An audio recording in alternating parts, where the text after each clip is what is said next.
નમસ્કાર મિત્રો, હું છું વિનોદ અને સ્વાગત છે તમારું મારી આ યુટ્યુબ ચેનલ ઉપર। તો જો મિત્રો, આપણે પાછા એક નવા મુસાફરે નીકળ્યા છીએ અને આજ છે બાપા સીતારામનું મંદિર બગદાણા।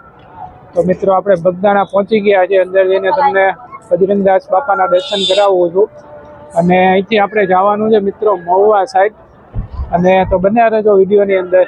જઈએ છીએ આપણે મહુવા બાજુ। પહેલાં તમને અહીંયા દર્શન કરાવી લો। જો આવી એક અહીંયા પોલીસ ચોકી છે અને આ બાજુ પેલું મંદિર છે, ત્યાં પણ તમને દર્શન કરાવવાનું હતું। તો જઈએ છીએ મિત્રો અંદર, બન્યા રહેજો વિડીયોની અંદર છેલ્લે સુધી। તો અહીંયા કંઈક સૂચના પણ છે, પાન માવા અંદર કંઈક ખાવાના નથી ને એવી બધી, કંઈ પણ તમે ધ્યાન રાખજો મિત્રો। જો આ રીતની એની ધજા છે અને મંદિર પરિસર અંદર આપણે જઈએ છીએ। આ બાજુથી પણ તમે આવી શકો છો। ધર્મશાળા બાજુ જવું હોય તો સામે છે નંદીગ્રામ ગોપાલ આશ્રમ તરફ। તો જો આ રીતના આજે પાર્કિંગ પહેલી સાઈડ છે મિત્રો આગળ, ત્યાં તમારી ગાડી મૂકી શકો છો। બૂટ ઘર ને એ બધું પણ છે। તો જો જઈએ છીએ આપણે અંદર, બન્યા રહેજો વિડીયોની અંદર। જો મિત્રો, અહીંયા તમારે તમારા બૂટ મૂકી દેવાના છે, નિઃશુલ્ક છે, એના કોઈ પૈસા નથી। તો અહીંયા ફ્રી સેવા છે બૂટની, મૂકી દેજો અહીંયા અને ત્યાંથી અંદર જવાનું છે બૂટ મૂકીને। જો મિત્રો, અંદર બાપા સીતારામ લખેલું છે અને આ રીતનું અંદર તમને મંડપને જોવા મળશે। જો આ રીતનું છે કંઈક, સામે આ બાજુનું મંદિર છે અને આ બાજુ તમારે ચાની વ્યવસ્થા છે। જો કારણ કે બાપાને ચા બહુ ભાવતી, એટલે અહીંયા નિઃશુલ્કની અંદર આખા દૂધની ચા તમને મળશે મિત્રો। અને આ રીતનું આખું મંદિર પરિસર છે અંદર। જો ત્યાં જઈને પણ તમને દર્શન કરાવવાનો છું, બન્યા રહેજો વિડીયોની અંદર। જો અહીંયા કાળ ભૈરવ દાદા છે અને સામે બાપાનું એ ગાદી મંદિર છે, એ પણ બતાવવાનું છે। તો જઈએ।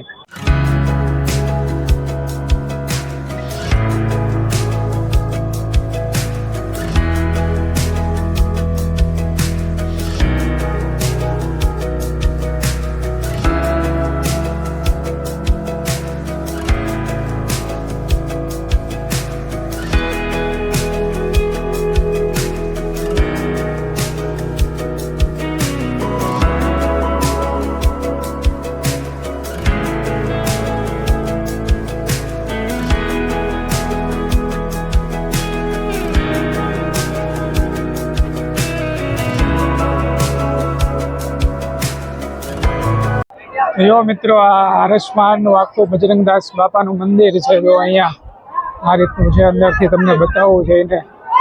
આ બાપા સીતારામ પણ ત્યાં લખેલું છે અને જો અહીંથી આ રીતનું આખું લોકેશન આવે છે। જો આ રીતનું છે। તો અંદર જઈને આપણે જોઈએ, બજરંગદાસ બાપાના દર્શન કરીએ। આ આરસમાના પથ્થરથી બનેલા મંદિરની અંદર મિત્રો 2 ઝરૂખાની અંદર બનેલું છે। જો ઉપર જઈને પણ બતાવવાનો છું।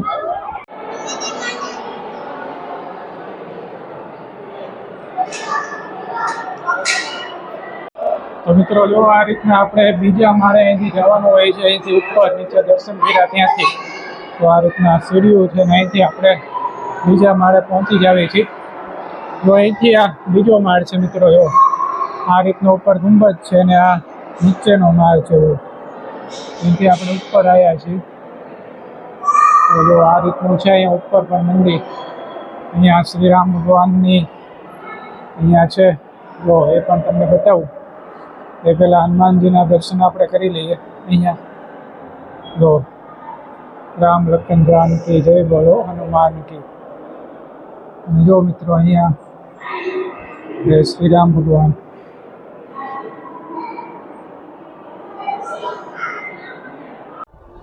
જો મિત્રો, આ મંદિર છે, આપણે દર્શન કરીને આવ્યા અને ઉપરથી કંઈક આવો વ્યૂ છે। આ બાજુથી મિત્રો ભોજનશાળા તરફ પણ જવાય છે, આ જે રસ્તો છે ત્યાંથી। તો એ પણ તમને બતાવવાનું છું અત્યારે। ખાસ મિત્રો, ડાઇનિંગ ટેબલ પણ ત્યાં આવી ગયા છે, એટલે ટેબલ ઉપર જમવાનું છે। પહેલાં જે પંગત પડતી હતી એની જગ્યાએ, તો ખાસ એ પણ તમને બતાવવાનું છું, બન્યા રહેજો। અને જો અહીં ઉપરથી કંઈક આવો વ્યૂ આવે છે અને સામે બાપાની ધજા અહીંથી દેખાય છે। જો તમને દેખાય છે અને બજરંગદાસ બાપા આપણી મનોકામના પૂર્ણ કરે એવું પણ ત્યાં લખેલું છે। તો આ રીતનું આખું મંદિર છે। જઈએ આગળ. તો મિત્રો આ બાજુ ભોજનશાળા તરફ જવાય છે અને ખાસ મિત્રો અહીંયા લખેલું છે કે આશ્રમની અંદર પાન માવા ખાવાની અને જ્યાં ત્યાં થૂકશો નહીં મિત્રો. ઉપર પણ બોર્ડ મારેલું છે. તો આટલી વસ્તુનું આપણે અહીંયા ધ્યાન રાખવાનું છે. જઈએ છીએ આપણે ભોજનશાળા બાજુ. તો મિત્રો તમારે અહીંયા બસ દ્વારા આવવું હોય તો આ રીતનું આખું ટાઈમ ટેબલ છે, પોઝ કરીને વાંચી લેજો. તો એ રીતનું છે. જો મિત્રો આ બાપુની જૂની ગાડી છે, બજરંગદાસ બાપુની. ઉપર લખેલું પણ છે ગુરુ આશ્રમ બગદાણા. જો તો જો મિત્રો તમે આ મંદિરની પાછળ આવશો ને આ બાજુ, એટલે અહીંયા તમને એક ધ્યાન મંદિર જોવા મળશે બાપા સીતારામનું. તો એના પણ તમને દર્શન કરાવી દો અને અહીંયા તમે ધ્યાન ધરી શકો છો.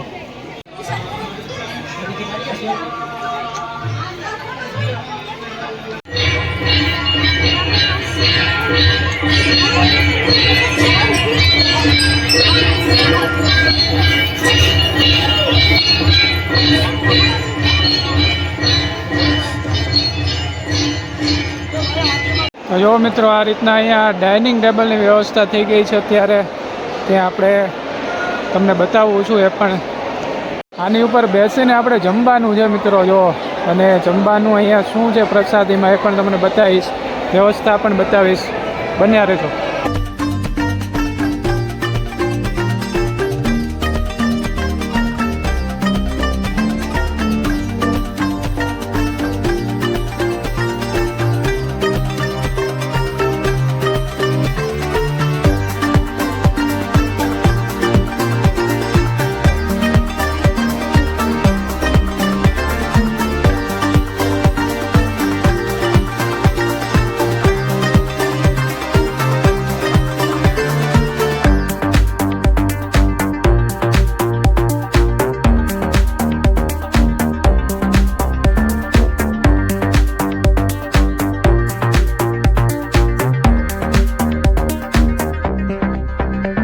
તો મિત્રો બગદાણા આપણે દર્શન કરીને આવી ગયા છીએ બજરંગદાસ બાપાના, અને આપણે પહોંચી ગયા છીએ આ ઓથા ચોકડીએ. જો આ ઓથા ચોકડી છે.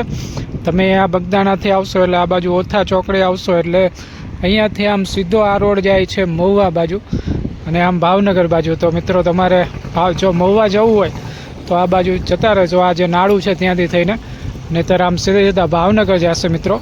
તો આ શોર્ટકટથી તમે અહીંયા મહુવા બાજુ આવી જજો. અને આપણે જવાનું છે મિત્રો ભવાની મંદિર, અગાઉ મેં કીધું તેમ. તો ત્યાં જઈને મળીએ મિત્રો અને બતાવું તમને ત્યાંનું લોકેશન ને બધું માહિતી આપું છું. બને રહેજો આગળ. જોઈએ.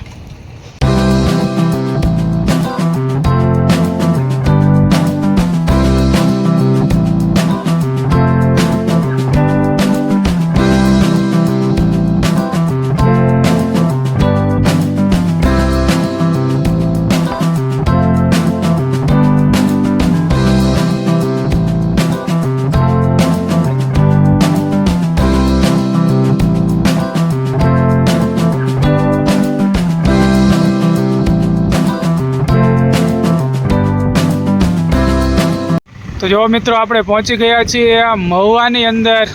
ગુજરાતનું કાશ્મીર એવું જો અહીં લખેલું છે ભવાની દ્વાર, જય સિયારામ. તો જઈએ આપણે ભવાની મંદિરે.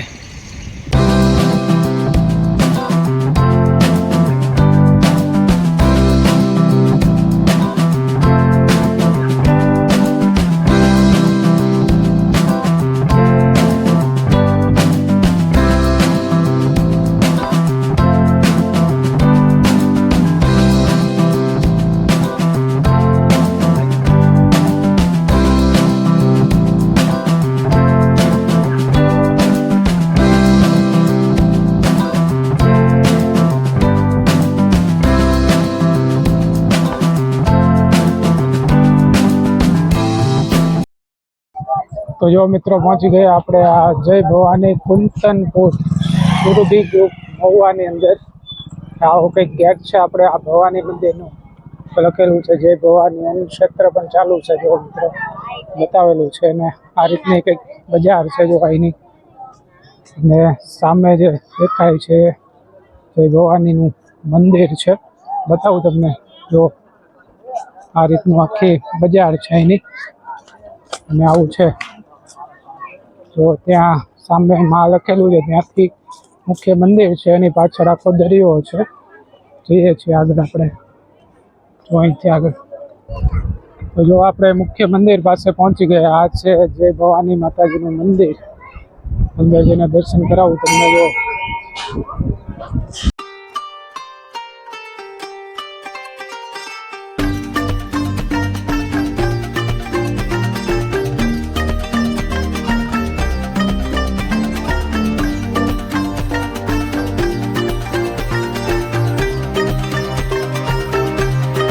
તો મિત્રો અહીંયા અન્નક્ષેત્ર જે જો અહીં લખેલું છે જય ભવાની અન્નક્ષેત્ર 12:30 થી 2:30 સુધીનો સમય છે પ્રસાદી માટે. તો એ રીતના આવી શકો છો. જો આ બાજુ છે દરિયો. જઈએ જો આખું આ મંદિર છે આ બાજુ, અને આ બાજુનો આખો દરિયો છે. આ બાજુ જો ધીમે ધીમે સામે આખો દરિયો છે. જો આ રીતના કંઈક રસ્તા છે જો દરિયા બાજુ જવાના. અને અહીંથી નીચે ઉતરીને આપણે જવાનું છે આ ભવાની મંદિરના મહુવાના દરિયા બાજુ. જો આ રીતનો છે આખું. ત્યાં જઈને બતાવું છું તમને નજીક જઈને આખો આ મહુવાનો દરિયા કિનારો ભવાની મંદિરનો મિત્રો. તો આવી રીતનું છે અહીંયા. અને ત્યાં અલગ અલગ મિત્રો પેલું પણ છે રાયડું ને એ બધું છે. જોઈએ ત્યાં જઈને ઉપરથી આપણને દેખાય છે શરૂ છે કે નહીં તમને બતાવું છું. જો બાકી અહીંયા દરિયા કિનારો છે એટલે તમને નાળિયેરના પાણી ને એવું બધું મળશે. એવો નાના બાળકોને રમવા માટેનો પણ છે. અને એની આ રેતી જો સરસ મજાની એકદમ ઝીણી છે મિત્રો. મજા આવે ઉપર ચાલવા તમને. તો આ રીતનું આખું લોકેશન તમને જોવા મળશે. જો અને આપણે પહોંચી જાવી આ દરિયાની નજીકની અંદર. જો ને અહીંયા બીજું તમારે ખાણીપીણી હોય નાસ્તો તો એ બધું પણ અહીંયા છે મિત્રો. એ પણ તમને મળી રહેશે અહીંથી. જો આ રીતનો આખો દરિયો છે. પહોંચી ગયા મિત્રો આપણે નજીક આ દરિયાની. જો અને આ છે એનો દરિયો ભવાની મંદિરનો. જો અહીંયા ઘણા બધા પ્રવાસીઓ આજે આવી ગયા છે અને મોજા પણ આવી રહ્યા છે. જો તો આ રીતનું આખું લોકેશન અહીંનું આપણને જોવા મળે. જો અહીં સુધી પાણી આવી ગયું છે મિત્રો. આ બધું લીલું છે અત્યારે. અને અહીંયા ઘણા બધા બાળકો અંદર સ્નાન પણ કરી રહ્યા છે દરિયાની અંદર. જો અને આ બાજુ પેલું મંદિર છે સામે જે દેખાય છે. અને આખો આ દરિયાનો કાંઠો છે મિત્રો. જો અને આ રીતનું આખું એનું વાતાવરણ આપણને જોવા મળે છે. જો આખો મોટો વિશાળ દરિયા કિનારો છે અને સરસ મજાનો છે. તો મિત્રો ચોક્કસથી આપ અહીંયા આવી શકો છો. ખૂબ જ મજાનું એવું સ્થળ છે. અને જો આ બધા અહીંયા નાહી રહ્યા છે અને મજા કરી રહ્યા છે. જો મોજા સરસ મજાના ઉછળી રહ્યા છે. કદાચ તમને મારો અવાજ પણ ધીમો આવતો હશે કારણ કે મોજા છે અને પવન પણ થોડોક છે. તો જો આ મોજાનો અવાજ સરસ મજાનો છે. તો ફરી એક વખત પંક્તિ મને અહીંયા યાદ આવી ગઈ કે ઓચિંતું કોઈ મને રસ્તે મળે તો ધીમેથી પૂછે કે કેમ છે. આપણે તો કહીએ કે દરિયાસી મોજ અને ઉપરથી કુદરતની રહેમ છે.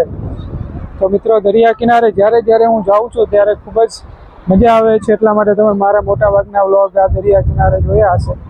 તો એક આનંદ છે મિત્રો. તમે અહીંયા આવો તો એ પણ તમને મળશે અને ખૂબ મજા આવે એવું છે આખું લોકેશન. તો જઈએ આગળ મળીએ.